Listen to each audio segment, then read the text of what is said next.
இது எவ்வளோ குட்டி குட்டிஸாக இருக்குது. இதை தான் நம்ம இன்றைக்கி ஃப்ரை பண்ண போகிறோம். பார்க்கலாமா? இந்த அளவுக்கு எண்ணெய் ஆட் பண்ணிவிட்டு நம்ம இப்போ வந்து எண்ணெய் காஞ்சிடுச்சு. கடுகு உளுத்தம் பருப்பு ஆட் பண்ணிக்கலாம்.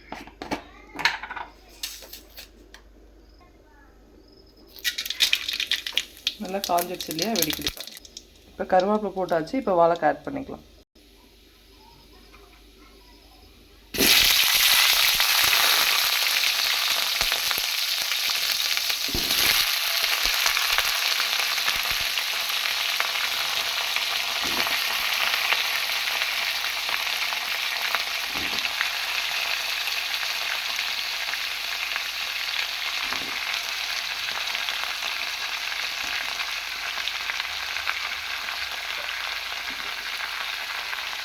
இந்த மாதிரி ஆட் பண்ணியாச்சு.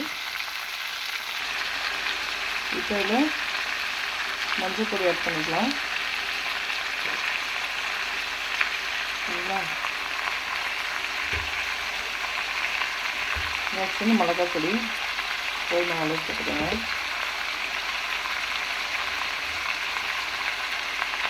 சால்ட்டும் போதுமான அளவு போட்டுக்கோங்க. போட்டு நல்லா மிக்ஸ் பண்ணிக்கலாம்.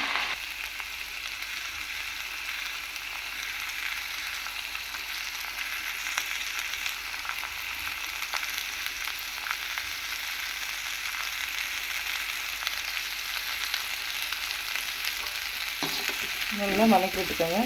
ஜஸ்ட்டு 5 மினிட்ஸுங்க. ஏன்னா இது பேபி பனானா, பிஞ்சு பனானா இல்லைங்களா, இது வந்து சடனாக குக் ஆகிடும். இது பசங்க வந்து விரும்பி சாப்பிடுவாங்க. வெறும் உப்பு, மிளகாத்தூள், மஞ்சத்தூள் போட்டு பிடிச்சா நீங்கள் வந்து பெப்பர் ஆட் பண்ணிக்கலாம். நான் வந்து ஃபைனலாக ஆட் பண்ணுவேன். பெப்பரும் கொஞ்சம் சீரகத்தூளும், மிளகுத்தூளும் சீரகத்தூளும் போட்டு இறக்கிடலாம். இது ஜஸ்ட்டு 5 மினிட்ஸ். இது அப்படியே க்ளோஸ் பண்ணி வச்சிட்டிங்கன்னா 5 மினிட்ஸில் குக் ஆகிடும். பார்க்கலாங்களா? வெயிட் பண்ணி பார்க்கலாம். ஆல்மோஸ்ட் குக் ஆகிடுச்சு பாருங்கள். எண்ணெயே இருக்காது. நம்ம ஆட் பண்ணுற எண்ணெய் அப்படியே தான் இருக்கும்.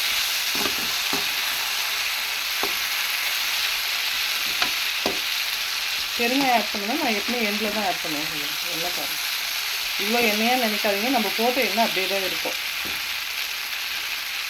ஆல்மோஸ்ட் குக் ஆகிடுச்சு. இப்போது ஒரு 1 மினிட்டில் சரியாக போயிடும்.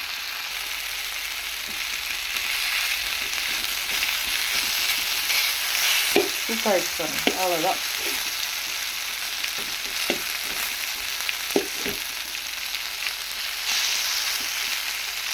பார்த்தீங்கன்னா வெந்துச்சு. கட் ஆகுது ஈஸியாகவே.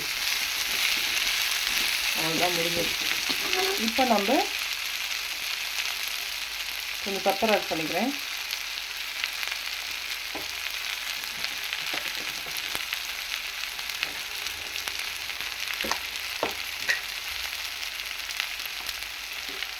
கொஞ்சம் ஜீரகத்தூள் ஆட் பண்ணி